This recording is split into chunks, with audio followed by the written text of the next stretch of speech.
Having trouble with your garage door? Problem solved. Call Direct Service Overhead Garage Door Company. We're your go-to team for garage door repair, new garage doors, openers, and more. We offer same-day service. We're always ready when you need us.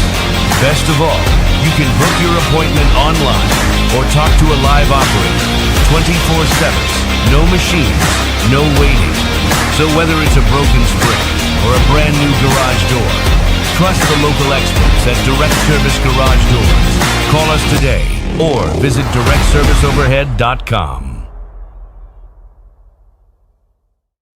Yo, what's going on, everybody? Welcome. It's Wednesday night, September 17th, 6:31 p.m. Hope you guys had a, good Monday, Tuesday, Wednesday, or Tuesday, and then, your Wednesday was good. It's going to be better because we've got a lot to talk about tonight. Make sure you guys like, share, hit the subscribe button if you haven't already. If you're new here, we've had a bunch of new subscribers, so welcome. Please consider checking out all the links that are provided for you just down below this screen here. Join the Discord and hop into a prediction. Lay down some predictions. We've got some good ones up. Shout out to the mods. We got some real good ones. SEC weekly pick is Auburn and Oklahoma. You'll have to read the details, but we've got NFL, by the way, Lions at Ravens. We got a couple of casino picks where you can wager your XP available.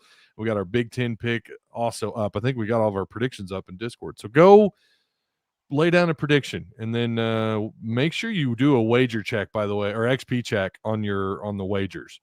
The minimum bet on these is what are we at? Was it 1,000? I think. Yeah. The minimum wager is 1,000 XP. The maximum is 5,000 XP. And next weekend that'll probably jump. So, all right, we do have a loaded show. Alongside me, we got a full panel. Man, that is back-to-back nights we've had a full panel, or back-to-back shows we've had a full panel. Travis Ford and Tim Neal. Fellas, how you doing?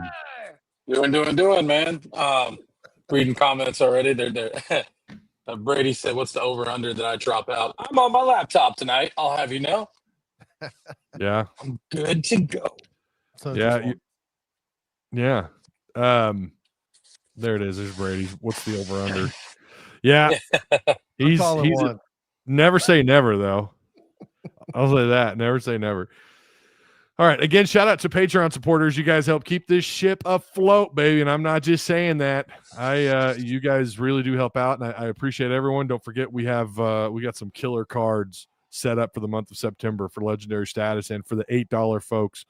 So if you want to check it out, I posted all the new cards that are available on Tusk Talk with Ty Patreon. So go check it out and see what you could win if you're in one of those tiers. Fellas, I wanted to start off tonight with the John Nabors going on Paul Finebaum show. Well, I'll just play the clip. And I know you answered it a minute ago, but is it that the program isn't capable of winning a championship, or is it not capable under the current leadership? And I'm not talking about Yurachek. He's not the football coach. Sam Pittman is.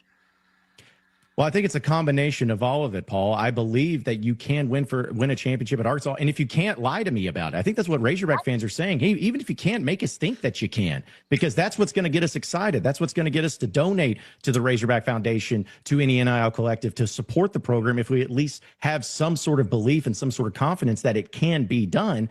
But when it's set up this way, it seems like there's just been one obstacle after another that's kept him from doing it. We know Hunter Yurachek, he's done a lot of great things. So I don't want to make it sound like it's a personal thing. He's done a lot of great things as athletic director. Arkansas is doing a really good job in all the other major sports, but we know that it's about football. And he's been very much anti-NIL. He's been kind of putting his own obstacles in front of him to have the fans try to help out, whether it's not wanting a collective, whether it's just not understanding the back and forth of revenue share versus NIL. And the biggest thing about this, Paul, and why I think it's just a bigger deal than maybe some people make it out to be, is if you don't think other SEC schools that are recruiting against Arkansas aren't going to take that clip from Hunter Yurachek and show it to the guys that they're trying to fight for with Arkansas, saying, hey, Don't go and be a Razorback because they don't have any money. They don't pay. And they don't think that if you went there, you're good enough to win a championship. Also, the same players on the team right now. He's basically saying, hey, we got a discount for you. All right. We just settled for you. We couldn't afford better players. So here you go.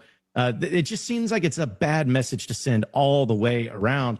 And I just feel like if Arkansas is going to get to that point, they got to have a different line of thinking. They have to have a different culture. They have to have a winning culture. And I'm going to age myself, but they need to have a Frank Broyles winning culture like they used to have back when Arkansas was winning at a high level in all the major sports, but especially football. So there you have it. I first off, shout out to John Nabors and Inside Arkansas. And, of course, that is a clip by SEC Network. Well, Paul Finebaum, the Paul Finebaum Show. That last part I definitely agree with. It doesn't appear like there is a winning culture on campus in Fayetteville. And I'm not saying that that's all on Hunter Yurachek or that it's all any one person's fault. Let's not forget baseball, basketball, women's sports, all that. Like there's definitely some positives and there's some upward momentum in these other sports, but the sport that brings in the dollar bills is dragging its feet. And it has since the NIL era. And that I don't know who else you blame. Who gets the blame here right now? I know we already kind of talked about some of this yesterday or on the last live show, but wanted to go in just kind of responding to what John Nabors said there. And he also said that he had preferred that Hunter Yurachek, quote unquote, lie to me. Obviously, what he's implying there, the way I took that is give me a positive spin. Like you're down there in front of, you know, Frank Fletcher and all the big time donor. Well, not all, but several big time donors. I'm sure were in attendance. He knew that these sound bites would be clipped out and talked about on social media. Some of that was Hunter Yurachek being a lot of it. All of it was him being transparent. I don't know that I want Hunter to necessarily lie to me, but I agree with everything else that John said. And there is certainly a way I think you need to go about talking to a room full of possible donors or existing donors. And I don't know if that was the right path to take or not. But also nothing that he said was like, of course they're not in shape to win a national title. I mean, when was the last time Arkansas was ever even considered a dark horse to win a national title? 2011. And that was obviously during the Jeff Long era. And I love that he gave a shout out to Frank Broyles too. And he's not wrong. Like we said, Frank Broyles had a reputation. Coaches thought that you could lose your job at any given day. There was certainly a standard on the program and around the program. But yeah, I'm not saying that I see what he's saying when he's saying lie to me. There's a certain way you market and maybe your approach should be, this is a sales thing. Like, well, I'm coming down here and we need to get in, or we need to get this going. We need some bigger donors or bigger donations. I think he mentioned Hunter Yurachek and mentioned something like having multiple Frank Fletchers. And, you know, again, I encourage you guys to go watch the Little Rock Touchdown Club video that Hunter spoke at and you get more clarity. You're going to have to do a lot of fast forwarding, but what did you guys make of what John said there? Travis, you can go first. I think John nailed it, to be honest with you. Some of the stuff is even, you know, some of the stuff we were talking about is, you know, the recruiting sound bites, things like that. I think that really will be used against him.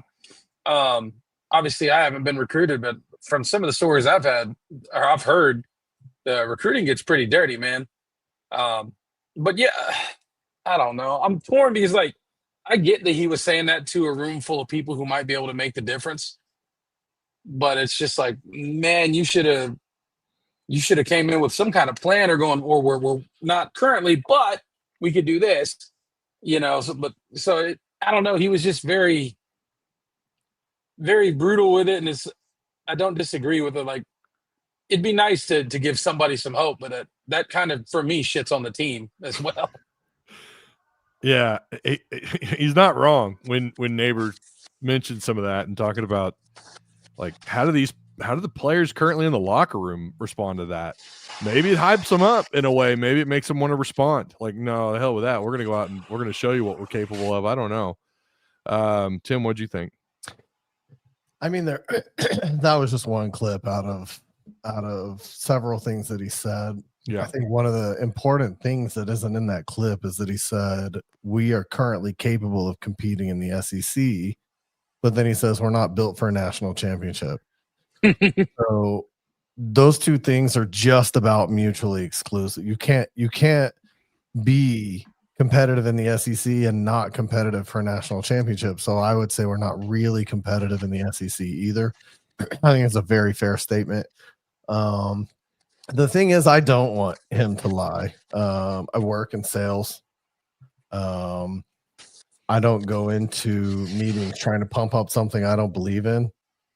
And if his feeling is we don't have the money, I'd rather him walk into the room and say, we don't have the money. We need it. I don't think his choice of words was necessarily the best choice of words. I think it could have been worded very, very much better.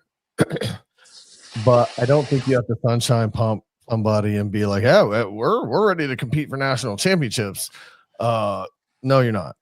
You're not even competitive in the SEC. Really, you're not ready to compete for national championships. Don't lie about it, but just go, "Hey, this is what we need." Come in like Travis said. Travis just said, "Go in there with a plan. Don't go in there whining about your money problem." Yeah, worst salesman of all time, dude. Go in there and say, "This is my plan.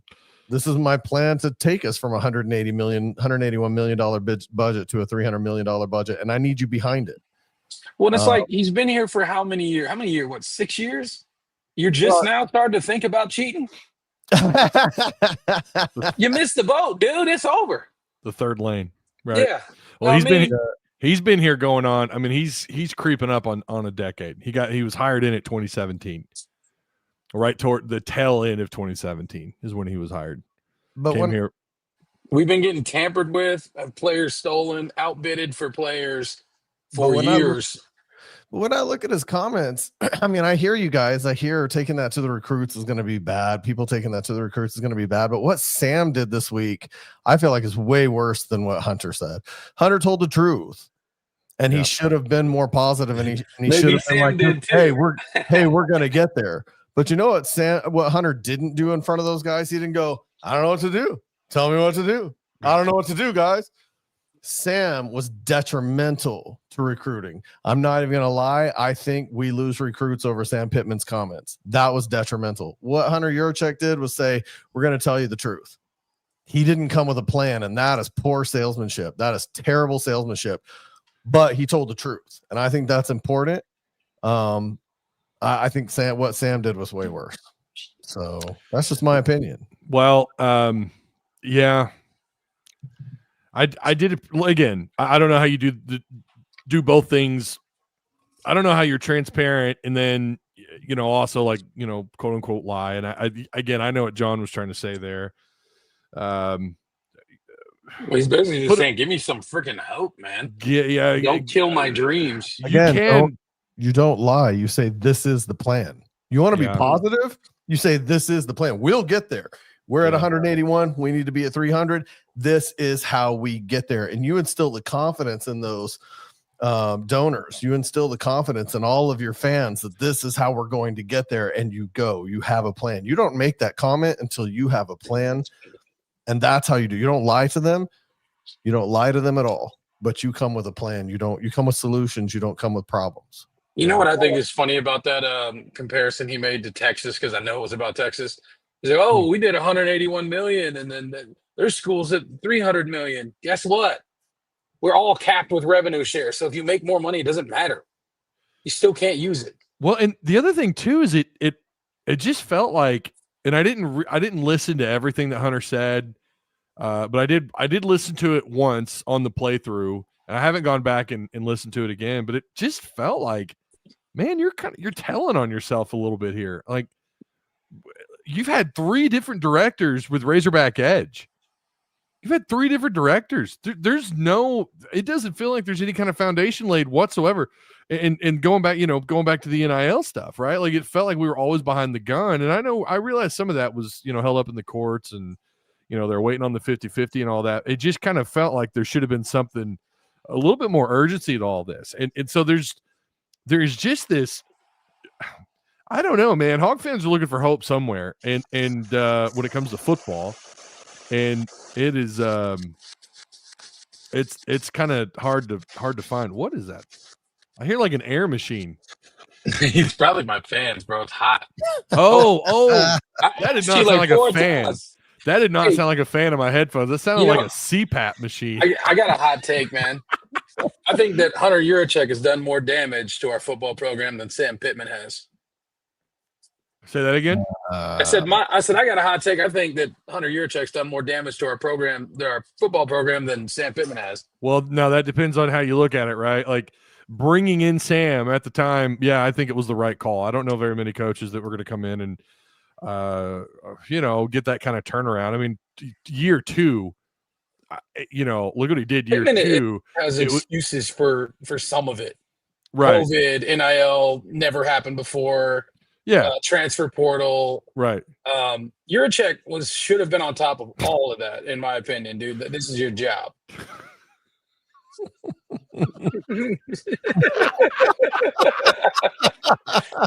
It's fair. Oh man. Busy guy. Oh. My God, that man's got a family. Yeah, he's a busy guy. Honestly, my mother-in-law is putting in work right now, and I'm not gonna stop her. Oh, there you go. She's putting clothes up and stuff, and I'm like, all right. Hey, check out Brady's comment. Did So Hogs possess you with that take, Travis? that's Aragorn, by the way. That's Aragorn. That's actually fair. I didn't know that was Aragorn, by the way, but Yeah, that's Aragorn. That's it's legendary just- status member right there. It's just a thought, man, because not taking this damn NIL thing by the horns puts us behind. You know what I mean? He knew it was coming. It was in legislation and everything before California passed this thing. We knew it would trickle down to us. He knew it was coming. We were one of the first to create an NIL division, and we still failed.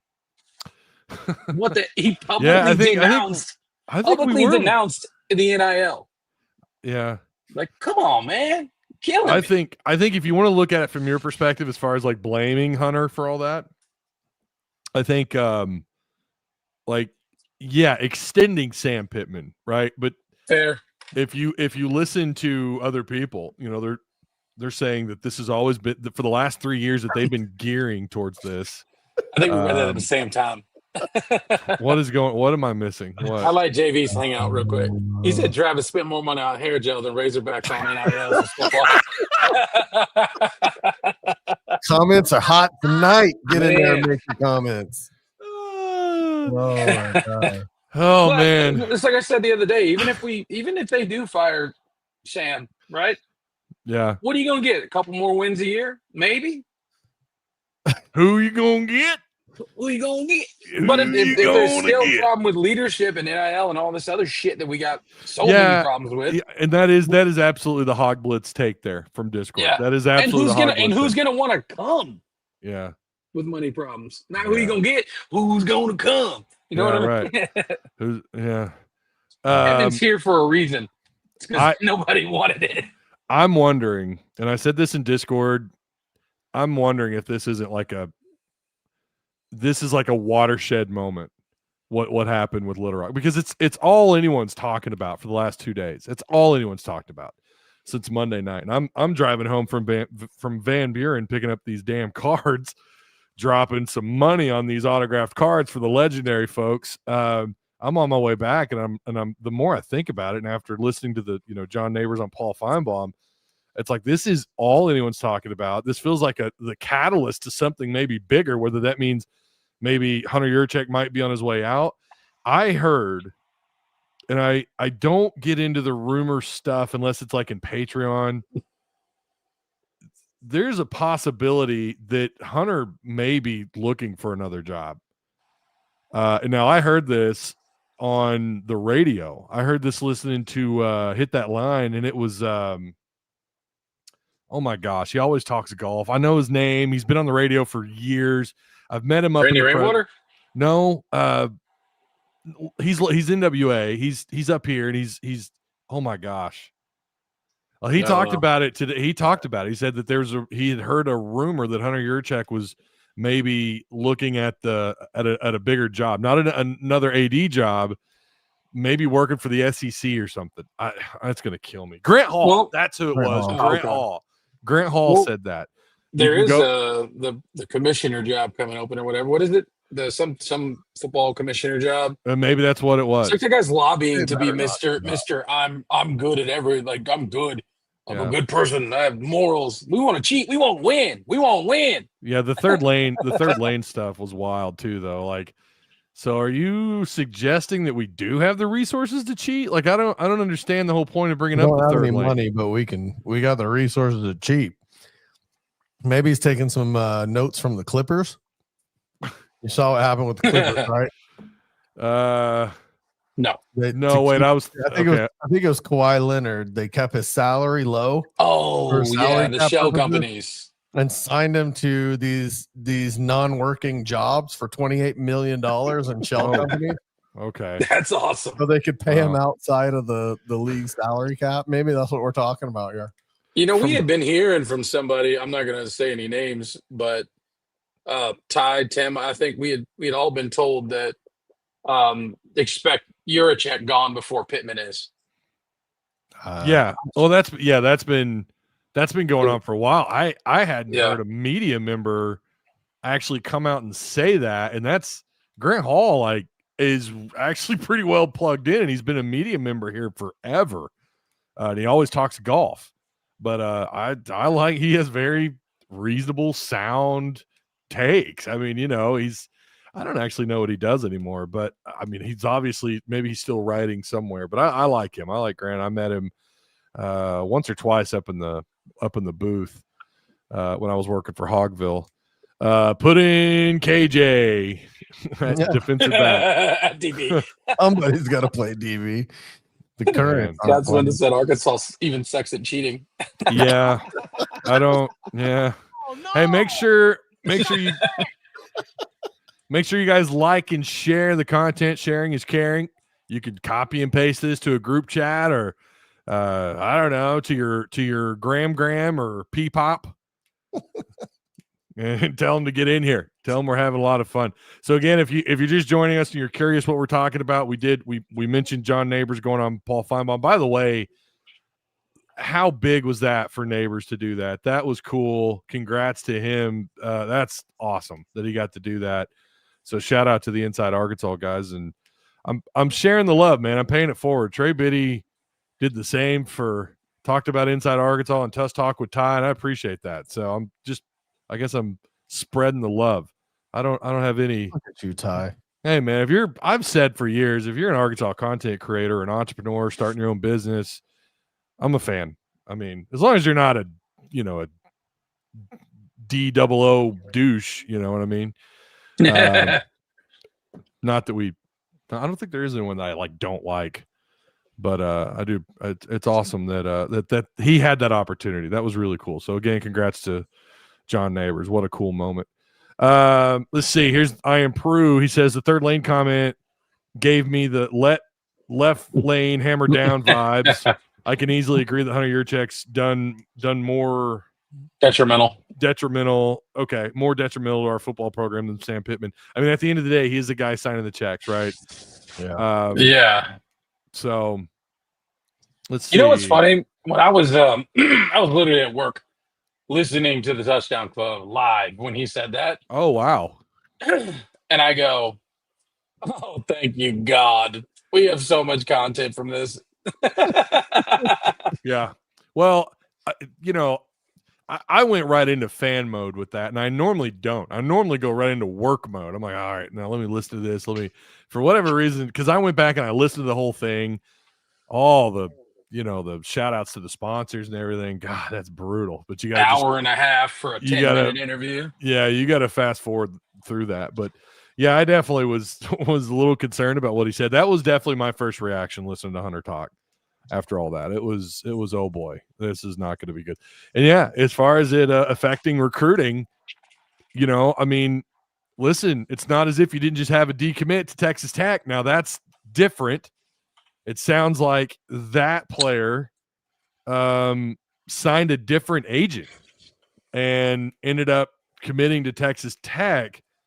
So I'm telling you, high school recruiting today, and even the portal, it's just, oh my God, it's so much different. Like I really did envision when I got into doing this, I would be focusing so much on recruiting along, just the Razorbacks' progress in basketball and football, I had no idea we'd get into this.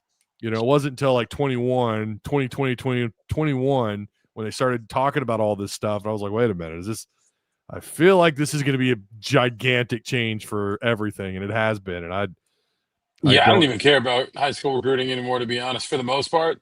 I just wait till like National Signing Day or the early signing period, like Christmas. And I'm like, oh, we got one of those. Sweet. So a good segue into recruiting then, Travis. 2026 quarterback commit Jayvon Gilmore is stepping away from Gaffney High School in South Carolina. Apparently there's a new head coach there that's got a quarterback that's forcing Gilmore to lose snaps. This is not, I don't want to say, like, I was all over this morning. I was in Patreon chat. I was all over it. I was covering it. Like, I actually woke up to a text that said, don't be shocked if Arkansas moves on from Jayvon Gilmore. That was what I woke up to. And I kind of filled in the details a little bit with what I can say in Patreon chat. Just another reason why you need to be in Discord and you need to be a Patreon member. I don't know. I don't know that I was the first to talk about it, but I do know that, at like 9:30, I got that text and I was like, oh my God, what's going on now?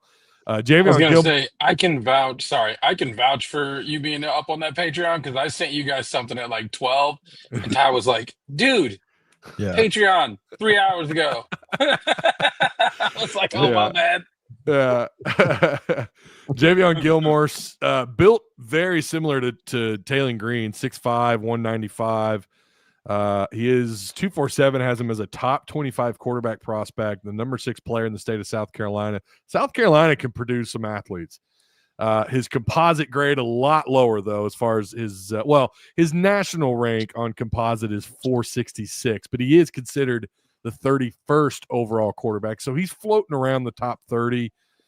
He had offers from Georgia Tech, North Carolina, Arizona. I know NC State was in the mix.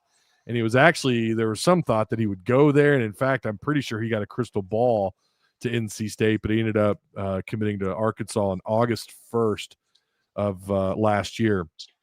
So don't know what to expect out of Jayvon Gilmore. I had also heard that the offense, they liked Gilmore. They liked what he did, and they felt like he was pretty underrated.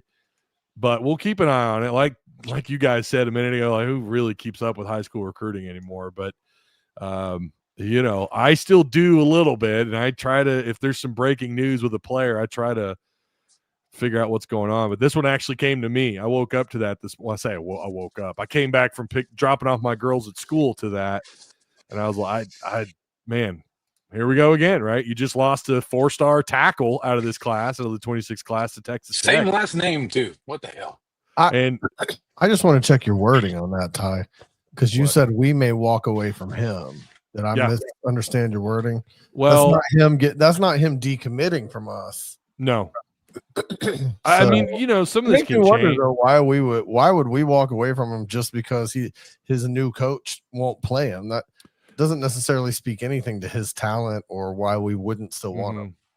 Yeah. So again, I went into detail about that in the Patreon chat, but it has to do with him finding another school and graduating. And obviously that's the requirement, right? You got to graduate. And if Arkansas, I don't know, I can't read, their minds on this, but if you kind of wonder if their confidence is shaken in him a little bit because he's losing reps at the quarterback spot. But again, this is a guy that he's a top 30 quarterback out of high school and has some legitimate committable offers. So I'm thinking this is a system fit at his high school.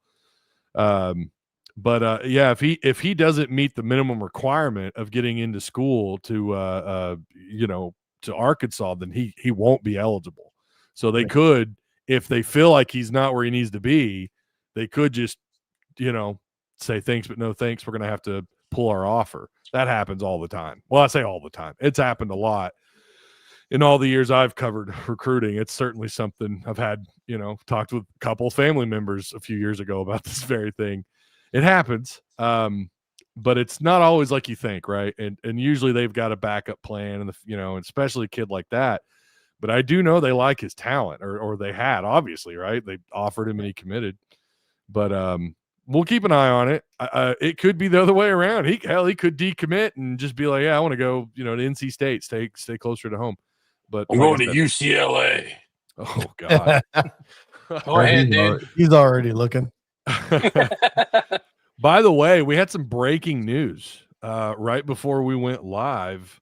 Pete Nakos from On3 reported that the NCAA eliminates the spring transfer portal window. Good. The rumor, now this isn't official, but this is, you know how this works. He gets fed this information from someone there, I'm sure, and he's going to report on it.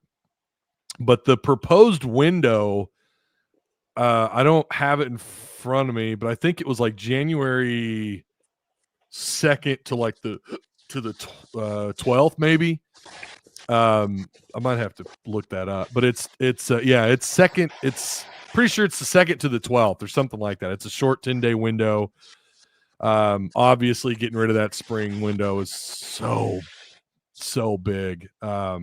We've talked about that since they first started doing the portal windows. Like, why do we have two stupid ass windows? It never made sense. You put together a team. You remember Mike Woods? He goes off to Oklahoma. I was so pissed about that, man. Oh, dude. Yeah. Nah, that guy was going to be our guy. Well, he was going to be number 2 for sure behind Burks. And I thought it was the Burks, or the year after Burks was leaving or something. no, it was Burks' junior season. You're right. And Mike Woods was going to be solid number 2. He put up pretty good numbers the year before and had a really strong spring camp, if I remember right, and was certainly going to be wide receiver 2. Well, he goes to Oklahoma where he's like wide receiver number 5. It never made a lot of sense. By the way, I think he's in our Discord. His YouTube name, you remember he had a YouTube channel? It's in our Discords. I don't know if that's someone being funny or if that was really him. What are you talking about? Mike Woods. Oh, okay. Yeah.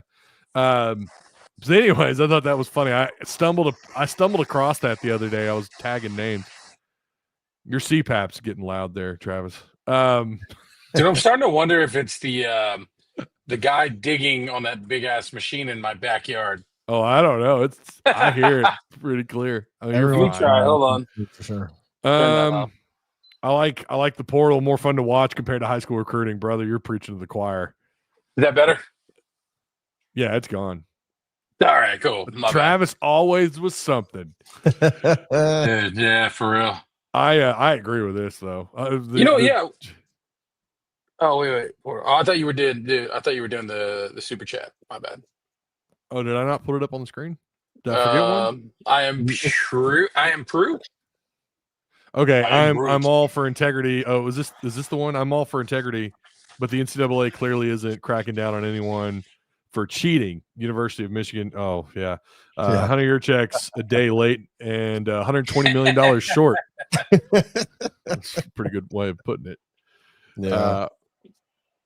You know what, though, man? It's not even cheating because there ain't nobody to govern it. So it's really not cheating. The fear is that the NCAA is going to regain some power here. And I don't really, this is the stuff that I don't understand. I don't get how that works. I guess if they'll just get sued by another student athlete and tap out again. Well, yeah. There's the NCAA's been getting skull drugged by student athletes for like 3 years. Well, it is a giant mess, and I hope that, man, I hope they get this figured out. Like I just wish that, and I know the players union, what they call that, the other word they use instead of just saying players, like the NFLPA, right? The Players Association of the NFL. I wish they'd get something like that put together. Is it collective bargaining? Is that what I'm thinking of? Yeah, collective bargaining agreement. Yeah, just get something straightened out, and let's get everyone on the same page. Not a huge union guy, but I see what it did for the NFL. It straightened things out with the NFLPA, and it feels like we need some order in college football, without a doubt. It's chaos. Not that that's going to help necessarily with all the third lane stuff, but the more you can't talk about traffic in Arkansas no more, because you say lane, we're getting PTSD for Chad Morris. Yeah, the more they say this, the more it feels like we're stuck in hell. Hey, Johnny Jones got an interesting comment. Johnny Oh, sorry. Jones. T Will is not on the wait, what? T Will is not on the hot seat. This must be a response to somebody in chat. T Will's not on the hot seat. I know people on that coaching staff that went to my small town school. T Will's job is safe no matter what. I mean, It I don't have like any to me, inside track, but I don't believe anybody's job is safe no matter what. I don't either. But I don't think he's in trouble. I think he might leave this year. But I think it was just a matter of whatever the hell he was teaching him was too complicated for the guys to be able to do quick enough or at SEC speed. Yeah. So I'm not saying it was a bad defense or anything like that. Obviously we played bad defense in that game. Maybe that stuff works, but for whatever reason, the guys can't communicate. They were still lining up as the ball was getting snapped. Yeah. Because they were doing so much beforehand. Now that is half the battle. Well, we're gonna find out this week if it changes any. I think. I think we'll find out a lot more in the Notre Dame game than we will Memphis. Yeah. Maybe. Well, we'll get to that here in a minute. This is Josh Pate's SEC quarterback rankings. John Mateer at Oklahoma at number 1, Green at 2, Joey Aguilar at 3, see old Bo there at 4th, Pre-Beulah. Sounds like a fancy German car. I'm going to close my doors. My dog's being annoying. Gunnar Stockton at 5th. I've seen some other quarterback rankings that have Stockton like down at 8th or 9th, and I'm like, wait a minute. I mean, really? Marcel Reed at 6th. Diego Pavia, exciting to watch, is at 7th. Ty Simpson at 8th. Garrett Nussmeier at 9th. And Lenore Sellers all the way down at 10. If you showed me this list at the beginning of the season, I would not have picked Nussmeier down at 9th. I was really hoping Aguilar would suck. I was ain't gonna lie. top 3. There's just something about these guys, like Lane Kiffin.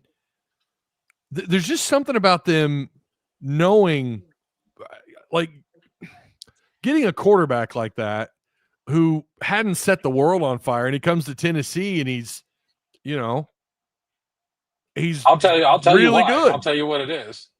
Well, we try to play man against him, and it doesn't work because they always have better athletes than we do. Well, yeah, but I'm just saying, like Lane Kiffin and Josh Heupel they just, I don't know. They now I will say he's kind of looking.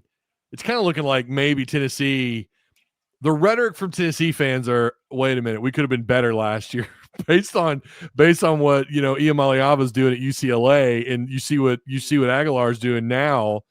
Like, wait a minute, did we have the wrong guy last year, a redshirt freshman quarterback, or was that just him being a redshirt freshman quarterback? I mean, you saw the way how Arkansas and Tennessee ended and how he handled that. I don't know that Aguilar would make that kind of mistake. Obviously an older quarterback, but I'm pretty worried about Tennessee this year.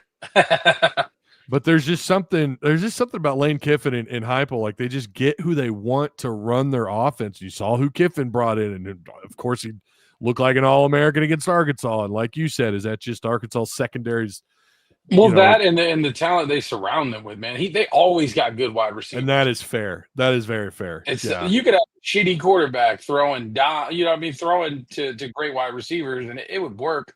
Yeah, kind of the same. Well, that may be the Gunnar Stockton effect. Also, he's probably throwing to some pretty good wide receivers. Yeah, all former 4 and 5 stars. And we don't play Georgia, so I haven't watched one Georgia game this year. Well, this year all I did was prepare for Arkansas opponents. I didn't really look at the rest of the SEC necessarily. Some of it I did, but I really wanted to focus on who we play. But I like these quarterback rankings, though. I don't have a problem with this. Always nailed it. I don't have a problem with this list. I really don't. I'm a little bit one of the more accurate ones. I'm a little bit surprised he doesn't have Reed up, because there's been Reed's getting hyped up. Marcel Reed is getting hyped Reed up. Should be probably either above or below Aguilar. It's probably the only thing I would have done different. Oh, really? You would have put Reed up that high, 3rd or 4th? Reed's pretty good. He's playing different this year. Yeah, he's definitely. Well, he's throwing a lot better. He can throw. Well, that's what Josh Pate's got, and I figured, you know what? Let's I pop like this it. up on the screen because it's one of the reasons why, because I kind of like this. This is actually one of the more sensible lists. Like, no one's, Nussmeier hasn't earned it. Nussmeier is at 9th. And I would thought agree. Nuss was going to be the guy Yeah. this year. I thought he's going to be the best. I thought he might win the damn Heisman this year, and he's looked like trash. Well, they have certainly gotten off to a bizarre start. We'll see if LSU recovers. You know how this works. They're going to figure it out. They're going to figure it out right before they play Arkansas. So will Texas. Texas will too. Yeah. Arch is going to figure it out and stop throwing like an idiot. I'm just going to say, I'm telling you, I think the only quarterback I was wrong about based on who Arkansas plays was Marcel Reed. I was not that high on Reed at all. I liked Pavia, but I was definitely wrong on Nussmeier. But Lenore Sellers, I mean, and Lagway, like we all three were critical of those guys, and they have now. To be fair, Lagway, there's been some injuries and whatnot, but Lagway's looked like crap. Lenore Sellers, who's been banged up, but he's not looked great. I was going to say, I'm surprised Sellers even made this list. Yeah. Based on the way he played last week. From what I heard, I didn't watch it. I just heard it was not good. Lagway been lagging. Real Did question you guys see the SEC short this week? Yeah. The Florida guy was throwing balls trying to hide him from the cop. Yeah. And well, the Vandy pimp is hilarious. Is the best. That's one of the best things. He was throwing the balls trying to hide him, and LSU guy kept catching him, just like one-handed. Funny. Man, I'm glad it ain't us. When was the last time we had a second best quarterback in the SEC according to the national media? Well, I mean KJ, all right, like KJ Jefferson caught a lot of love after that 2021 season. I was to say KJ was hyped up the year he sucked. Yeah, he was really hyped up going into that year. Yeah, he was. Ooh. He was hyped. He went into that year saying, "I'm the best quarterback in the SEC." Yeah, he was feeling himself. Yeah, that was. I don't think the O-line was feeling that too much. It was rough all the way around. They definitely any given Sunday his ass. They're like, yeah, go ahead, Willie Beeman, have fun. Hey, apparently we got a Patreon member who just signed up. Chris Sullivan says, I just completed the Patreon member. How does the XP thing work? Yeah, just join Discord, man. If you're not already in there, you're going to get a bonus for joining Discord, and then you're going to get a bonus for joining Patreon. So I'm going to have to pull that up here, see if I will tell you Patreon's very they're very weird about new. Sometimes they don't send me alerts when I get a new member, and then Mojo, you're on YouTube. The other Mike has dropped it in here a couple of times. How to join Discord and Patreon both. Is that what he's asking? Is how to do that? Mac. He loves helping new people. Yeah. It says, Chris Sullivan signed up as a free member. I see it now. Shows you as a free member. Yeah. Free members, there's no XP bonus and there's no cards for free members, but every once in a while there's free content posted. We have the cards posted. So appreciate you though checking that out, man. Yeah, and the other Mike or Mac will generally share the link if anyone Sometimes we slip accidentally some of the real good information into the main chat. That's fine. Every once in a while, I don't really care. I mean, but yeah, some of it we definitely need to keep in Patreon chat. So, all right. Let me pull up here. I was looking. So on Twitter, I think it was SEC Mike who shared. Do you know that Arkansas is tied for third in the country in most explosive plays, which is 20+ yards? We're number one in third downs. Yeah, in the country, in the entire country. Taylor Green is number one in total offense. Now, like Tim and I said on Monday, you haven't played a great defense yet. You've not even played a good defense yet. So obviously, some of those numbers are going to drop naturally. Maybe. Memphis, I don't think it's this week. I think we're going.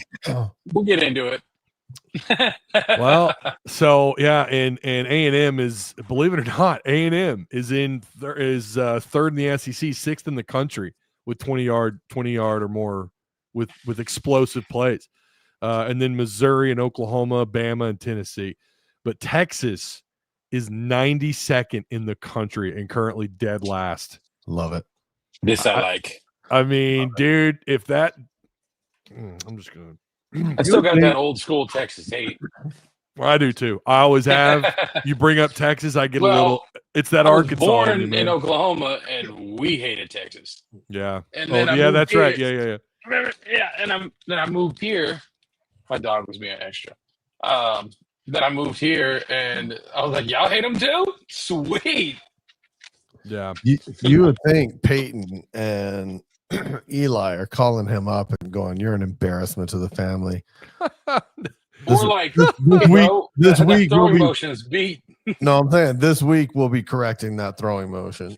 Oh my gosh, it's rough to watch him, dude. This isn't a true freshman. This is a guy that's got a couple of years, at least at this level, and man, It's sad that they pretended there was a quarterback battle last year. I mean, how many times did we hear it? Yeah, and then that guy, where did he get drafted? Where was he drafted? And Manning. Now, I'm not saying that Manning. I'm not saying Manning won't be, maybe as he gets older and he develops, that he can't turn into something special. Like, you feel like he's got a really, look, let's be real. If he were a Razorback, we'd be talking all about his ceiling. Like, we'd be like, oh my God, but his ceiling is so high. And I think there's truth in that with him, especially given, who his family is, right? And the experience they can share with him. Of course, I know they're busy with their TV careers and everything, but it's just, man, I just was not buying into it. Now, I did not imagine that Texas's offense would be this shitty. I did not think it'd be this bad. In fact, I don't think anybody thought it would be this bad. And, I'm actually really enjoying this Texas season. Mike and them says Manning has got to be hurt, right? Look, I don't care. Simmons rolled out there in a wheelchair.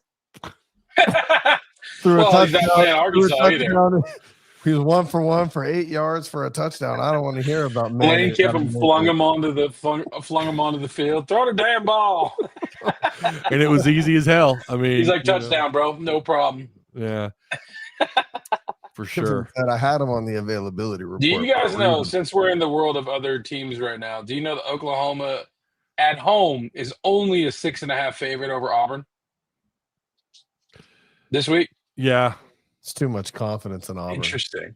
I didn't even know Auburn was ranked. They're 22. How the hell did Auburn get ranked? Oh, 3-0. Got it. Well, 3-0 versus the Mexico City School for the Deaf. Southern California School for the Blind, and versus. I'm not gonna lie. I think Oklahoma's gonna whoop their ass. I have Oklahoma winning that. I don't. Oklahoma's gonna win it by 3 touchdowns. I think they'll win. I don't know by how much, but I definitely think they'll win. Hey, really quick, ever had your garage door break at the worst possible time? Yeah, we've been there. That's why Direct Service Overhead, the garage door company, is the go-to garage door repair company in Little Rock and all of Central Arkansas. They offer same-day emergency service, and they fix everything from busted-ass springs to brand-new installs. These guys show up fast, get the job done right, and they actually stand by their work, son. So don't wait around. Call Direct Service Overhead Garage Door Company today, 501-244-3667, or check them out at directserviceoverhead.com. Your garage door will thank you. Travis, look at the screen like, did he just breathe? Travis, like, did he just breathe? I was actually on another window looking at a job. My tech was just finishing up. And I was going, speaking of direct service, let me see what he's doing. And then it froze. I was like, oh shit, it froze. It froze. It didn't freeze. It didn't freeze. That's Don't cool. worry, Travis. He did that to me the other day. I was like, Ty, you lagging so much, you're about to get picked off, man. That's right. All right, let's get into it. Arkansas and Memphis, fellas. The American Conference this year. I'm not saying that these are good programs, Tim. I know you're going to call all these teams shitty, but whatever. I'm just saying. I mean, everyone sucks. I get it. But the American Conference has been beating P4 schools. South Florida beat number 12. Well, I mean, Boise State's not a P4, but they might as well be. They beat number 25 Boise State 34-7. They beat Florida. I get it. They're not so great this year, but still, they definitely have more talent than South Florida, and they lost that game 18-16. Florida did to South Florida. Tulane beat Northwestern. Yeah, Northwestern is weak. Yeah. But they won that game 23-3. Tulane beat Duke 34-27. North Texas beat Washington State. Now, Washington State, let's be real, the Pac has got 2 damn schools. It's not a power conference, but it was, and it wasn't. I that wish long we ago. were in that league. I think Ty is awaiting my response here. But Washington State was not that long ago a P4 school, but it's the score that kind of took me by surprise, 59-10. And then Army won at Kansas State 24-21. So that's just something to keep in mind that you are playing. Who the hell cares? It's worth mentioning that Memphis is picked to win this conference. Now, I don't think anyone imagined South Florida would be, get off to the start that they got off to. But with Tulane in that conference and North Texas is always, they're capable for sure. But it's just worth noting there has been some, and I'll say this, like in this era and the portal and all that, like this is where some of that leftover talent is going. They're going to these Group of 5 schools. Actually, Everett Broussard is on Memphis. He was the guy we recruited once. So there's it's not shocking, but it seems like we're seeing this more often that these Group of 5 schools are now starting to get the better of some of these other P4 schools. So just worth mentioning, Memphis has won 24 of 29 games, including a current 7-game win streak, stemming from the end of last season, their final 4 total games, and currently outscoring their opponents this year 111-33. It's because they're playing against the Powder Puff Girls. They really are. I mean, it's I didn't say anything. It wasn't Their me. league is bad. So Memphis passing offense is ranked 84th in the country, 202 yards per game. They have 608 total passing yards. Rushing offense is definitely the bright side of this team, 27th in the country at 218 yards per game, 11 rushing touchdowns. Again, just 2 passing touchdowns. Their scoring offense is right inside the top 50 at 44th, just ahead of Georgia Tech. They're averaging 30 right now. It's 37 points a game. That actually, I know they haven't played anybody, but still, worth mentioning there, Ty. Mm-hmm. They haven't needed their passing game. Their passing game is actually pretty efficient at 73.3% completion percentage. Right. So, but they haven't needed it. Well, and they do something, and I'll get to that here in just a second. Third down percentage, they're surprisingly, despite being a pretty good, like they can run the ball north, south, east, west just a little bit with that quarterback and their backs, but they are only about 41st in the country, converting at 47% on third down. And then the red zone offense, they are perfect on the year, tied with Arkansas. Tied with Mississippi State, a whole bunch of teams right now still at 1,000. They're batting 1,000 inside the red zone. They are 10 for 10 with 8 rushing touchdowns, 1 passing touchdown, and a field goal. So Arkansas is, by the way, they're also 10 for 10 as well in the red zone.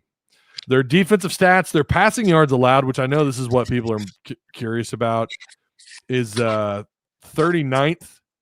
In the country. They're giving up 175 yards, but they've only given up 2 passing touchdowns through 2 games. And then their run defense is giving up just 69 yards a game. That's 11th in the country. That's 2.38 yards per carry, giving up just that 1 rushing touchdown. That's what they're up listening. against. Be right back. That's what. Yeah, we can hear you. This guy. I swear, dude. But they are 11th in the country against the run. So, yeah, just something to look at and to consider. What I was going to say about their passing, something that Brennan Lewis actually seems to do pretty well. He's pretty good throwing the deep ball. He's currently 6 for, I think, 11 on throws 20 or more yards. So it's 5, 8, 9, 10, 11, 4, 5, 6. So yeah, 6 of 11 for 100 and I want to say just south of about 200 yards off those off balls thrown, 20 or plus more yards. Well, and if you think about it, they run the ball 62% of the time so far this season. Yeah. So it's like, again, they haven't had to rely on it. It's hard to say. It's hard to say that maybe they are a running team or they can't pass the ball, because when they do at 73% completion, that's pretty efficient for passing. So it feels like they can pass the ball but haven't. So I wonder if they hold that back for a team like Arkansas that just can't defend the pass, and they come out and have a 62% passing versus running game against us, trying to exploit the weakness that we have. That's my fear. Yeah. They're going to try to exploit the weakness that we have.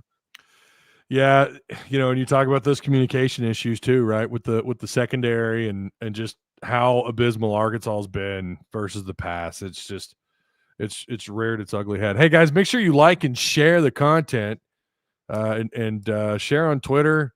Dustin, you're in here. I see you. Do me a favor, man. Share the content. Help a independent channel out, man. Ole Miss struggled against Kentucky. Will we see this as a good loss as the season goes on? I don't know. I hope so. I've just got so many questions about what Ole Miss does on defense. I can't see this one as a good loss because we should have won. This was not a 10-point game or a 14-point game where we really weren't in it, and it's a good loss because they were a good team. Yeah. This is a game we had in our hands. Mm-hmm. We gave it away, and we gave it away in a couple of ways, not just one way. It wasn't just the fumble on that pass. There were several things we did wrong where we should have handled this game. Yeah. It had a little of that feeling like these are two teams that are they're evenly matched. They're a mirror image of each other, I think. Yeah, it was a Mortal Kombat mirror match, or Street Fighter. Was it Street Fighter that did the mirror match? That's what it felt like. Both defenses were pretty crappy. Obviously the missed field goals and the fumble at the end, but the secondary was the worst part of that game. Was Arkansas secondary, and that's what made the difference. Just how bad they were. Oh, okay, he's back. He's back. He's back. My son almost burned my house down with a pizza.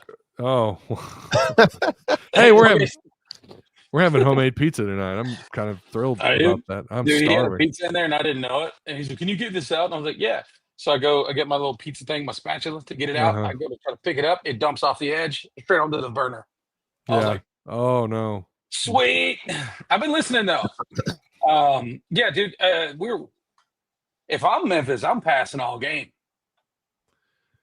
Yeah. Well, but their strength is definitely, it's running the ball. That's what they do pretty well. But they can, I was talking to Stephen Hamner about it. Stephen Hamner sent me a text that was like, he doesn't think very highly of this quarterback, despite the fact that this dude's a 6th-year senior. But he said this 608 yards, 1 pick. Well, yeah, but that's, that's 200 yards a game against a pretty bad opponent. That's fair, actually. Memphis does some interesting things, and there's certainly some pieces here that, like, you're maybe a little bit concerned about, which is obviously their ability to kind of, to push the ball downfield a little bit. When they do it, they can do it. I say a little bit. Again, I had that number up.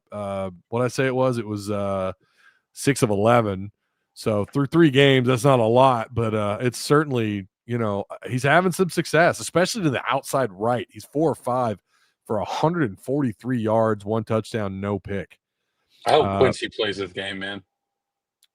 Well, he should be. I know he played. He was a little ding. Yeah, he played hurt last week, and they got hurt again in the game. Yeah, I hope he plays. I know they're liking what they're seeing out of Phillip Lee, and Phillip Lee got banged up too. So he's one of our better defenders, Phillip Lee. Yeah, and David Oki should be full go back, right? Yeah, yeah. He was back. We're gonna need that depth because they're gonna run the crap out of the ball. They Oki played against Ole Miss. He got some snaps. Do you think T. Will's gonna change up the formation this year or this week?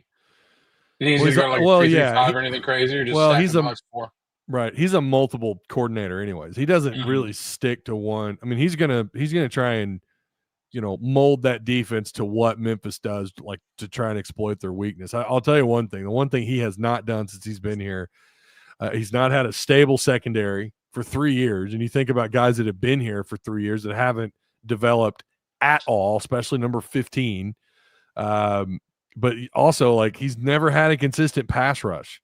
Like, they've never been great at that. And you can maybe look at Deke Adams and like, is this the issue? Is Deke Adams the problem? Like, what's going on? Like, why are they not more consistent at getting after a quarterback? But Phillip Lee and Quincy Rhodes are doing a pretty good job of getting after the quarterback and stacking up hurries. Not a lot of contact with quarterbacks, but there's a little bit. They're doing a better job at hurrying the quarterback, I think, at this point compared to a year ago. Maybe not by much, but this is going to have to be something where you disrupt Memphis in the backfield. Now, I will say Brendan Lewis, when he's under pressure, this is kind of weird. He has a touchdown and a pick while under pressure. His completion percentage is really damn good. It's 63%. However, this is when he makes his mistakes. His only pick on the year is under pressure, and apparently he's fumbling the ball. He's putting the ball on the ground when under pressure. His fumble grade is 28.3. Oof. So Damn. Now keep in mind that may not necessarily mean, obviously it's not all fumbles lost. That's just putting the ball on the ground, and when and where and what down. That can affect. But put the ball on the ground against an SEC team, not one of these other church leagues. Yeah. And it's going to be bad. Well, Unless you're Arkansas. I mean, they're one of the worst takeaway defenses in this guy. They've been one of the worst takeaway defense. Dude, they have 2 picks in 8 games. I think, man, I really want to see Julian Neal step up this week because Julian Neal is a good player. Neal's been pretty good. I think he got one of the 2 picks at least. Neal's a good player. He's graded out. I was looking at that. I think he graded out as one of the better cover corners. 75.9. And he's been targeted 15 times on the year. He's given up 10 of 15, which is about a 67% target to reception ratio. So he's allowing 67% completions for 99 yards. The longest play he's given up in the passing game is 18 yards. Now, Shakir Smalls has been the guy in coverage that, according to them, he's the number 1 cover grade on this roster at 78.8. It also has a pretty good tackle grade at 81.6. But what's strange is he's only been targeted 5 times, and he has 64 total snaps, and he's been targeted just 5 times. And he's given up 80% of those, 4 or 5. But you know how much yardage he's given up? I mean, think about it. 4 catches wouldn't be a ton, but 7 yards. Damn. That's under 2 yards per reception. The longest play he gave up was 5 yards, and he has a credit for a pass breakup. Julian Neal also leads, or no, he's tied. I'm sorry. He's tied with Kenai Walker, surprisingly enough, with pass breakups accredited to. He's at 4 pass breakups along with Kenai Walker. So, yeah. I don't think Walker had a bad game against Ole Miss. I don't think he's going to play this week for sure because he's in concussion protocol. But I mean, and my kid just got a concussion from cheer. Right. Oh, I didn't know that. Yeah. She's been concussed for a week, and her head still ain't right. You didn't tell us that, man. Yeah. So sorry to hear that. She's all right. But it's just I've never actually witnessed a concussion in person, and I was like, "Damn, that sucks." I had one. I had one in high school. If I had them, they were always undiagnosed because I went to old baby. I know in a tackle drill my sophomore year at Fayetteville, they would just pit us so pitiful. They'd pit, the sophomores are an afterthought, and you have your sophomore league, and then of course you've got the upperclassmen that play on Friday nights. This was 20-something years ago, by the way, but they had us pair up, and they had me pair up with the biggest lineman that we had in our sophomore team, a kid by the name of Justin Burley, and we're doing tackle drills, and this dude, huge. I mean, he was big enough he probably could have started playing on Friday night. He was a monster, strong. He hit you hard enough you still remember his name. Oh well, we go back. Justin Burley and I go back all the way to 8th grade, but Burley, good dude in high school, good guy. But Matt said he sounds like a tank ass. and his name is Justin Burley, right? It's the most lineman name of all time. But yeah, on a tackle drill, we made contact, and I was dizzy, and I thought I didn't throw up, but I was dizzy. I felt Sucks. it was weird, and so they made me go up to the. Woo Pig Dustino says Travis Williams doesn't seem to be able to adjust his personnel. If you don't have the players for the system, it falls apart. Definitely needs to cater. That's one thing about Bob Petrino, right? He caters his system to the players he has. That is actually, really, really good point. But T. Will definitely needs to do that, and that may be what they're doing. Is they're going, hey, quit doing all the crazy shit. We just want to win. Yeah.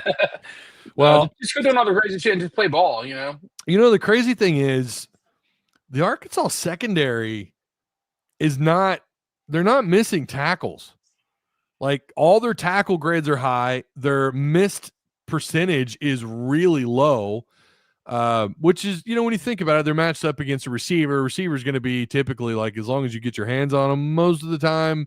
It's not like you're not trying to tackle a 6'1", 215-pound running back. That's different. But they're mostly doing a pretty good job in open space to a degree. But right now, like, none of those dudes have any missed tackles. It's all linebackers. It's the front seven. Again, this is coming from PFF. I mean, and I know I was a little surprised by that when I was looking at it. Now, I don't like the receptions given up, like, Trent Whalen, who got to play against Ole Miss. Man, they picked on him 3 for 3 for 44 yards, and he gave up a 21-yarder. But it's mostly the guys missing tackles are the guys up, it's the linebackers, the ends, the tackles. Like, they're the guys missing the tackles. And every one of them are graded out low, and you look over at their missed tackle percentage. It's not great, and Charlie Collins apparently has 100%, or excuse me, not 100%, 25% missed tackle grade. Or is it higher? I think Charlie Collins might be starting this week. He's missed 25% of his tackles. Yeah. And that's not a lot, but it's where all these numbers are coming from. They're creeping into the 20 percentile. And it's not what you want to see out of your linebackers. Bradley Shaw's at 20% on missed tackles, but Xavier Sori has been the biggest surprise in this department. He's at 19% on missed tackles. And that's the stuff that, like, you don't want to read, that you don't want to look at. His pass rush grade, good.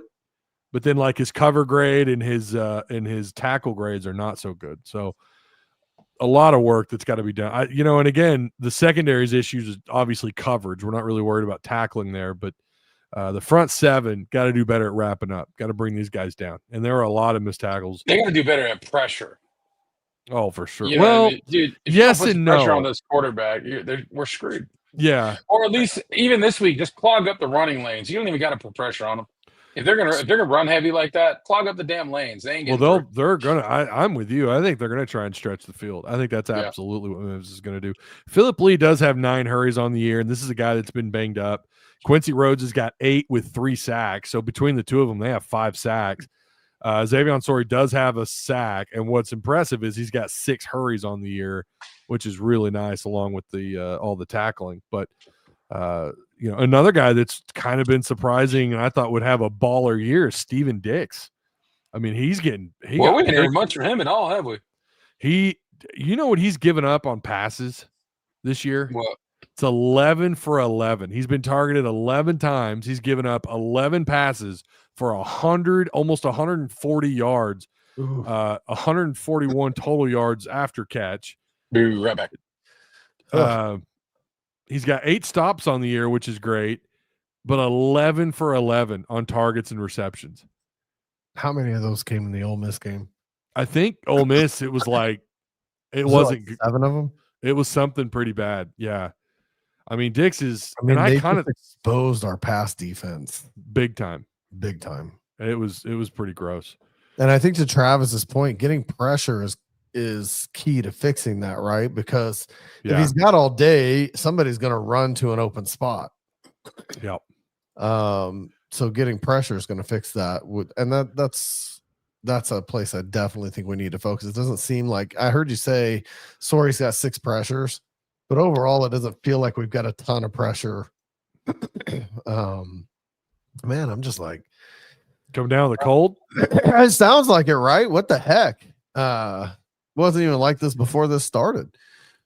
But anyway, yeah, I mean, I just feel like we as a team haven't done a lot to pressure quarterbacks. It doesn't. No, yeah, you're not wrong, but I will say I thought that Ole Miss quarterback got the ball out of his hands so fast. That offense just operated so quick.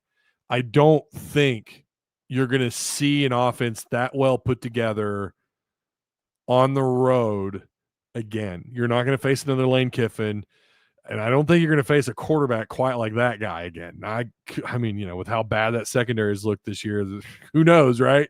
It could just be that. It could just be that Arkansas secondary was so cheeks that they're going to make everyone look great. And if that's what we're up against this year, boys, we're in trouble. I hope not. I mean, I do feel like when you start talking about offensive coordinators, and obviously Lane Kiffin is the leader of that offense, and Lane Kiffin and Bobby Petrino are very, very similar. And so you're not going to face a lot of Lane Kiffins for sure. But we do. I am scared of what I saw from Tennessee, from Aguilar, particularly against Georgia. Well, that's true. Yeah, I keep forgetting about Heupel. Keep forgetting about the Vols. Yep. But there's not going to be. There's not going to be a lot of that. There's not going to be a lot of that once you get past Tennessee, I don't think. We already got enough problems this week. Yeah. I keep forgetting about Tennessee. I don't know why. I was doing that the other day. I was writing down, looking at some of the quarterback play, and I forgot all about Aguilar. Because historically, we own their ass for whatever reason. Well, I don't know about historically. Lately, they have. Okay, looking up the last 5 games we played against them. Yeah. That's history. It's historic. Historic ass whoopings. Yeah, Tennessee would be tough. Tennessee's going to be tough. But the Tennessee game's going to suck this year. Well, I mean, in Tennessee, I mean, it's going to be fun. I thought that last year. Last year, I was so confident that we were going to get our asses beat. This is how negative I am, right? I was so confident that we were going to get whooped that I was like, I didn't even watch anything that week. I didn't watch anything on Razorback coverage. I didn't watch nothing. I don't even know if we were doing the show back then. I don't think so. But I was going, we're going to get smoked. I'm not going to do it. And then we're watching the game, and I'm just like, oh my God, what is going on? We look good. That's why you need to watch, man. That's why you need to watch these shows, bro. I mean, you can learn a thing or two here. We're talking about all these percentages on missed tackles and coverage. It was just pure fear. Wow, yeah, I get it. And fans also get bummed out, and they don't want to listen to we're going to get blown out. They don't want to listen to that. Some of the worst weeks of content creation are when you play a really good team. Tennessee's owed us payback for 5 years, bro. If Arkansas figure it out. If Arkansas's bad, that's going to be a bad content creation. Sucks. Oh yeah. So when we lose, like just getting on Twitter is miserable. You're just like, oh, get out of here, man. Right. So we've gotten way off track about Memphis. We need to what we did. So the spread right now is the hell is it? The spread is 7.5. The spread 7.5. 7.5. Yeah. Over under is 61.5.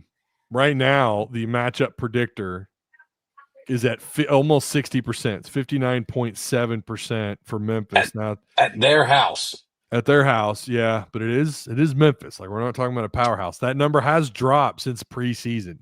How many? What do they hold right now? 10,000 fans. Shit. Remember, they have half of that shut down, so it's not really going to be that big a deal as far as the home crowd. I don't think. I think they hold 10 to 15,000 max. Well, they're going to have. There's going to be a lot of Arkansas fans there for sure. I think it'll be half Arkansas fans. It very well could be. We're at the Liberty Bowl so much, people probably have timeshares in Memphis. Yeah, man, no, it's a lot bigger than that. It holds 58,000. Yeah, it's 58,000. No, it holds that, but they have half of it shut down at least. It's under construction right now. Yeah. Same deal as the Liberty Bowl when Arkansas was there. Yeah. I don't know how many seats are open. Okay, let's say 30,000. It's still Not even half a Razorback Stadium. This season is anticipated to be low 30,000s. I nailed Really? it. Look at that. I'm You looking said stadium 10,000. capacity during this is stadium capacity. when I during redid it, I said 30,000. 2025 Oh, okay. football is No, anticipated initially to I be was low way off. 30,000s. Okay, there's 30,000 people there. 15,000 of them are going to be Razorback fans because it's 2 hours. Yeah. So Ryan Silverfield has been really good for them. They've won 21 games the last 2 years. We've kind of gone over that a little bit already. This guy is damn good in bowl games. That's because everybody's teams quit by then. Well, going back to 2020, Oh, I mean, he's 1, 2, 3, 4, and 1, and he was the interim head coach in 2019 when they lost the Cotton Bowl. And they did finish ranked last year. They finished in the AP 24th. All right, fellas, 7.5. Tell me what you think. You got Arkansas covering that? Is Memphis going to make this interesting? By the way, God dang it, I forgot to do it again. Every freaking week, I forget to do this. I should have done this at the beginning, and I didn't. For the post live, let me scroll up here. The post live comment question of the day for XP. Will Arkansas play a complete game versus Memphis on the road? Both sides of the ball playing lights out and getting the job done. Do you think that happens? Tell me in the post live comment section. You can tell me now, that's fine, but if you want XP, you need to post it after we're done here, screenshot it and tag me in Discord, and you're going to get, I think we're at 2K XP on that now. So that's going to be an additional 2,000 XP. All right. Tim, we'll start with you. What do you think? Over, under? Do you like, maybe this is an upset? You're just that upset about the secondary? No, I don't. I'm not that upset about the secondary. I think they might keep it closer than expected. 7.5, and I think we probably win by 10 to 14. Okay. Let's see. Let me think about that for a second. So that would be covering Arkansas. Yeah, I think we'll cover.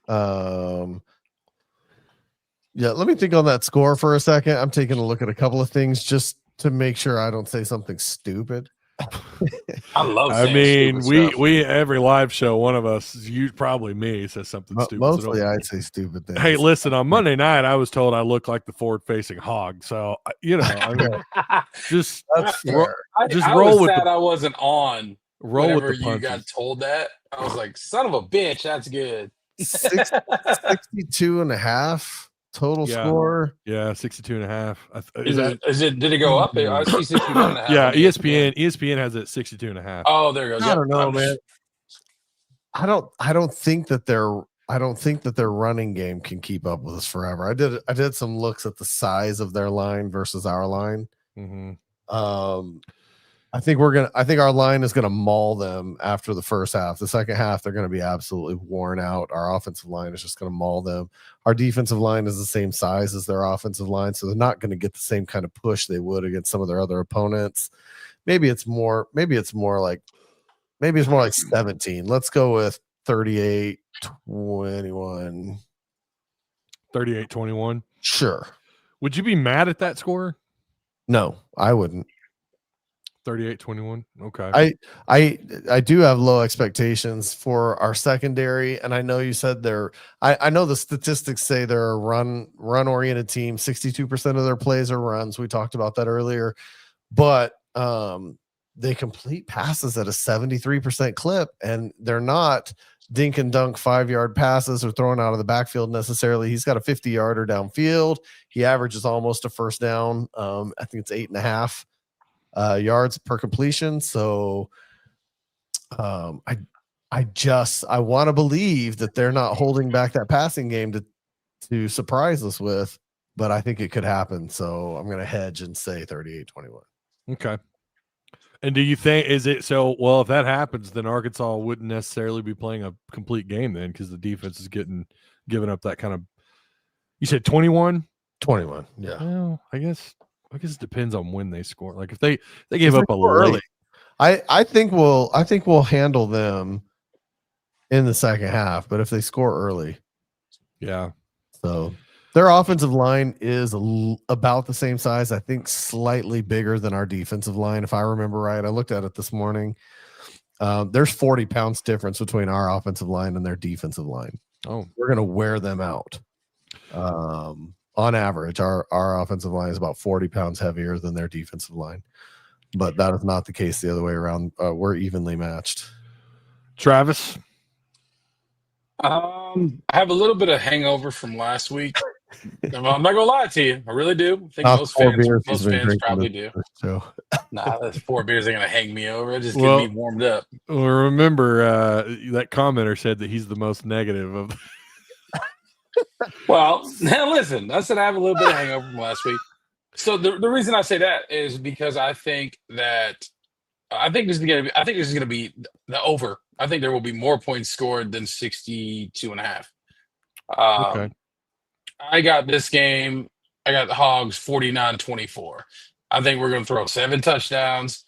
They're going to throw a couple 3 touchdowns. Whoa. Did you say we're going to throw 7 touchdowns? 7 touchdowns. We're going to throw 7 touchdowns?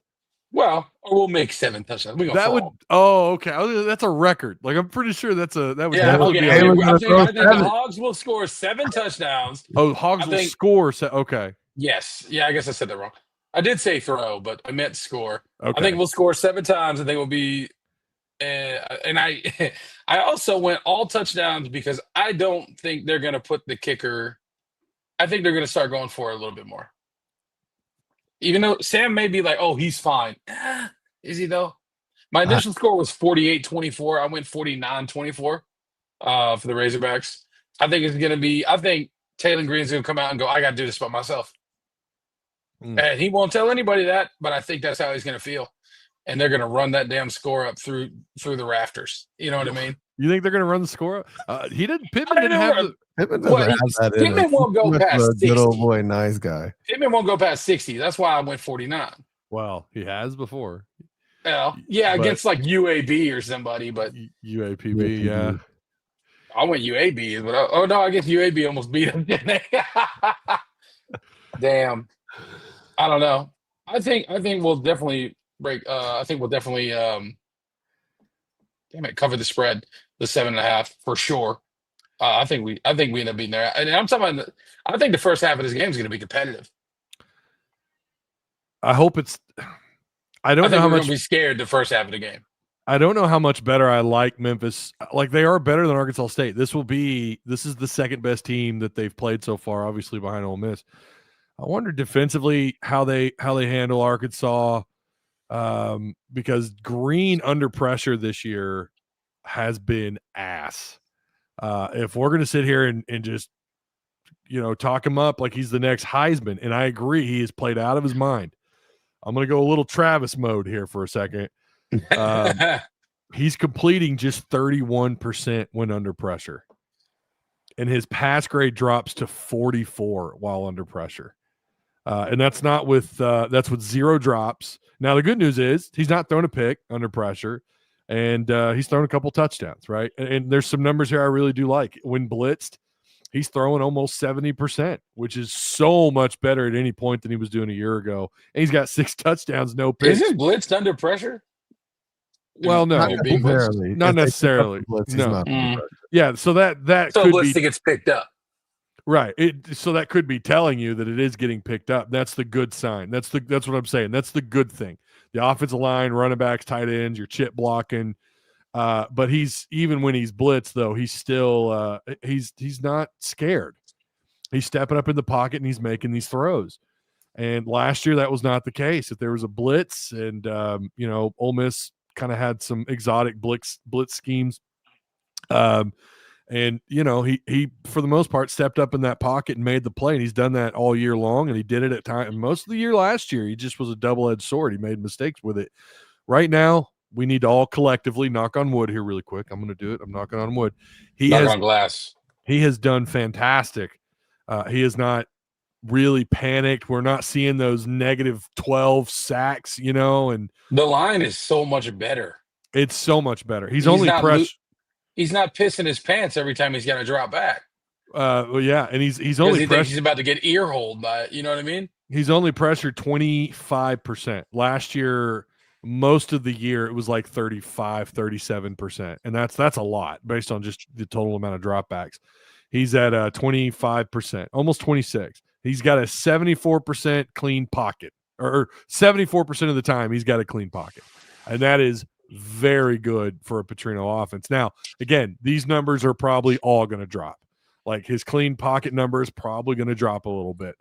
But let's hope his under pressure numbers come up. Let's hope he keeps in this offense. They've got one fumble all year, guys.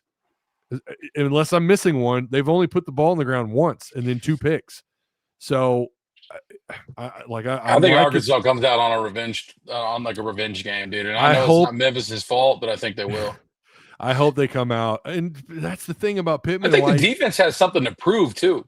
That's the thing about Pittman and why he gets that reputation for not being like a rah guy. You know, his teams don't ever come out and they're pissed and they're just explosive and like they just don't do that. He just kind of takes it one game at a time, and that's partly where that, I don't know. He just got that demeanor about him that's not real aggressive. And I just think he's so different in front of the media than he is that could be the practice. Case. Cam Ball told me, I asked him, I was like, is Sam nice all the time? And he was like, oh, Pittman will get in your ass. Oh, well, yeah. That's what he told me. Oh, yeah, dude. So, I saw him. I mean, we've seen those practice clips last year or the year before. He's like dropping F-bombs and all that. Almost right. You know what I mean? Like, I think that's more like he is. I think he's very PC for press conferences and stuff like that. And well, they all are, right? I mean, that's part of it. Right. But I think Arkansas. I think Arkansas covers the spread. Probably a 14 or 17 point win. Beyond that, I don't know. I don't even want to put a score up. I have no idea what the points. That's not fair to hold us to a score and then I wasn't holding you to a score. I just want to know if there. No, get your score out there. I don't know what it is. 49-24, baby. Ass whip. 29-24. I said 49-24. Belt to ass. Travis said 7 throwing touchdowns. By accident. I've been drinking, bitch. Maybe I don't know. And to answer my own question, I don't think they do play a complete game, but I still like them at around 14 points. So I don't know, 34-21, similar score to what I think you had. I think it probably looked like something like that. I can see that. If they did play a perfect game, they'd run Memphis out of their own stadium. I mean, that's what I'm hoping for. I'm hoping it's a boring game full of ass whooping. I mean, it wouldn't be close. The talent gap and Bobby Petrino is the play caller, and what the defense I think can do. Quincy Rhodes and Phillip Lee and Xavier Sori can apply pressure, and they're going to have to shake that quarterback up and make him afraid to run. See, I think the talent gap is what I'm banking on. I think talent gap and the fatigue. I think we're going to wear Memphis down in the second half, and that's when it's going to bust open. I hope so. Well, we've also seen Arkansas completely shit their pants on the road in the second half. And against Oklahoma State, who last year was embarrassing. Would they finish 3-9 or something? I mean, that was bad. And they were not. Tatum was a different quarterback back last year, though. He really was. He was. That's fair, but it's not like they lit the scoreboard up in the second half against Ole Miss. In fact, they had the defense gave them the ball back twice, and they didn't score. So that's what I meant to say that. As much as we shit on the defense last week about the Ole Miss game, yeah, they did clutch up at the end when we needed the ball. They got it back. They finally got there. Yeah. Mm-hmm. Do y'all think Scott Starzik gets back on track? Yes, I think he will. He's young. He's a freshman, dude. Yeah. I didn't realize how long that first kick was. I didn't realize it was a 51. Yeah, it's 51. And I was like, ooh, that's a long kick. When watching it, I thought, why are they not going for it? Just go for it. I was so I agree. Hindsight, right? And you've got to I know some people think that that's an excuse. Like if your freshman kicker is the starting kicker, then he needs to be able to go out and make that kick. But he is still a 17, 18-year-old kid versus a fifth-year senior quarterback who's in his second year in this offense. That's the distinction here. We could sit here and talk all day about, well, he's the starter. He's the starter, dude, because they don't have any other damn kickers. That's why he's the starter. This is the guy. Starzik won the job. Sargent was a 5-star recruit, though, wasn't he? Well, I mean, for a kicking recruit, 5-star kicking recruit. you got to take the rankings with kickers with a grain of salt. They're so weird. He was rated just like Cam Little was. He was rated out of the Coles Kicking Academy. Was he? I mean, that's where that 5-star came from. I mean, listen, he is a good kicker. He was considered one of the top kickers, if not the top kicker out of high school. I agree, he's capable. Well, and he won the job. But again, the distinction I think he's gonna have something to prove too. I think the whole damn team's gonna go. That was a fluke. We almost had the game won. You know what I mean? If you're going to get him on track, this is the kind of game to do it in. It's away, short kicking situations. Yeah, I'm glad we're playing Memphis and not Notre Dame this week. Necessarily an SEC game. It's not Notre Dame. This is a place to go get his confidence back if you can. Yeah. Obviously, you don't want him kicking a 50-yarder against Memphis necessarily because you don't want him to miss that one. Right. But if you can get him a 25, 30-yarder and get his confidence back, this is the kind of game you want to do that. I agree. Make it a short kick, 20, give him a short situation, get him out there and get his confidence back up. But 0 for 2 is pretty painful. And I really think I should have went with 48-24 instead of 49 because I think Starza kicks 2 field goals at least. Oh, okay. So you're all right. I'm going 48. Okay. I think Sam's gonna trot Starza out there intentionally. Yeah. I do think it will make him go for it more on 4th down, but if it's just like, whatever, we're winning anyway, he's gonna trot him out there. Crash Out has he's changed his score. Now I'm really going. It's okay, buddy. 56-21. I just like if they go out and play if they go out and play a complete game, it should be I don't know about 56, but it ought to be, pretty like no contest is what it should be.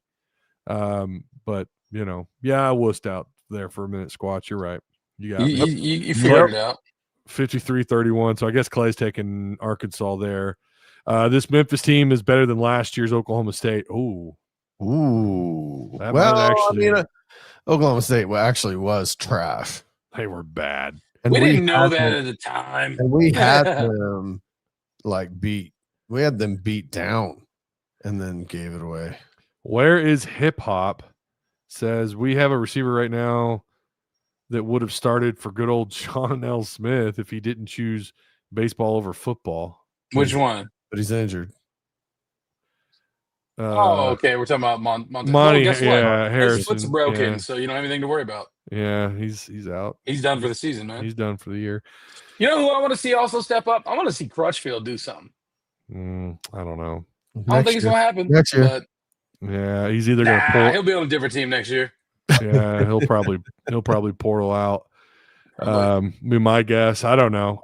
Who knows? Maybe I really thought he would come along. I really thought he would sneak into the 2 deep. But once I heard Petrino's press conference, I got a little concerned about it. I was like, "Ooh, yeah, for sure." Yeah. Well, he's only an injury or 2 away from making the 2 deep. That's fair. Yeah, I mean, especially with now CC's out, Monty Harrison's out. Kingdom Man's right. I did want to see Monty play a little bit more this year. Because he's got grown man strength. He's 31 years old, dude. I don't know that it was a gut check command, but it's certainly, a gut check is up when Omega Blake gets hurt. Yeah, Omega Blake. I would argue maybe Jaden Platt, who CJ Brown. Oh yeah, CJ Brown. CJ Brown is a solid 2 there. I'm sorry, but he's a solid 2. Yeah. This is that millennial strength for real. Yeah, that's true. No doubt. All right, fellas. Well, I think that's going to do it. I appreciate everyone for being here. Please consider, checking out all the links provided for you down below. All 3 of us are taking Arkansas to beat Memphis, and it sounds like all 3 of us think that they will cover the spread. I will say again, we might learn a little bit more about Arkansas secondary if they made any right adjustments, if they made any right fixes.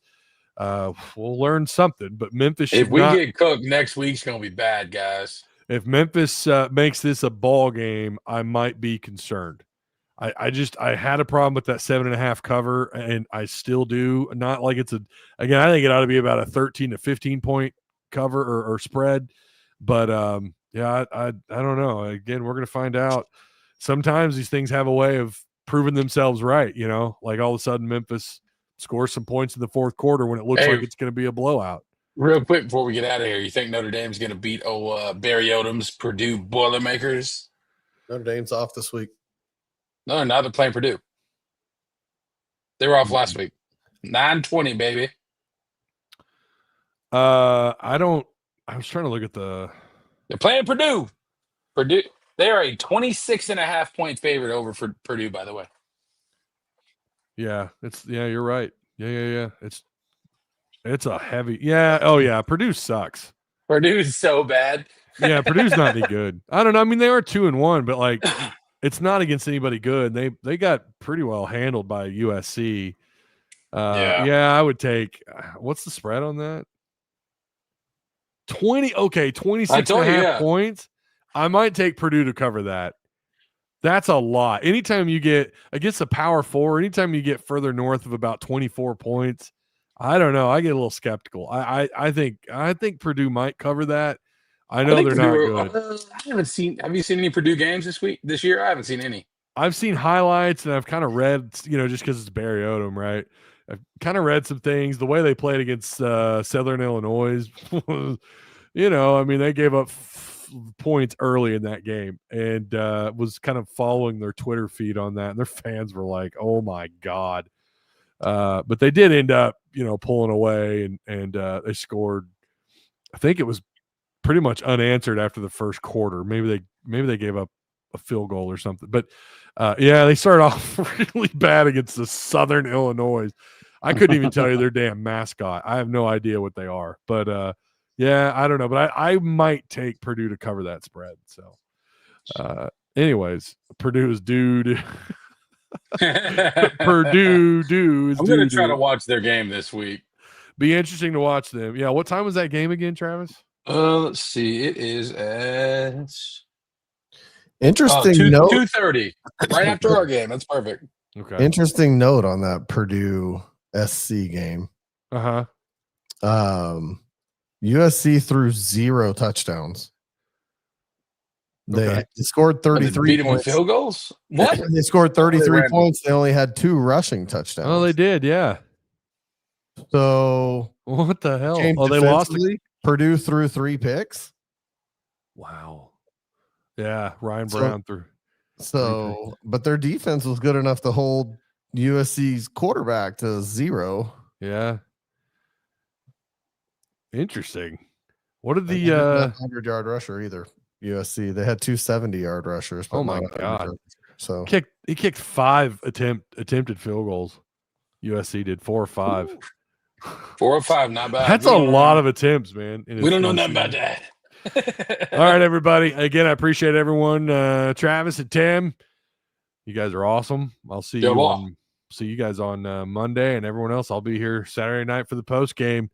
Looking forward to it. Hopefully the Hogs just take care of business, and this is just no contest. We have something to at least be somewhat excited for coming off a blowout, if that were to happen, a blowout win against Memphis, and then you got Notre Dame coming to town, which still looks, at the moment, looks like that game is definitely within reach for the Razorbacks. So, 1-3 Notre Dame coming to town, baby. Let's go. Hey, it's still going to be hype just because of that logo, baby. It's going to be fun. That's it. All right, everybody. We appreciate you, and we will see you on the next one.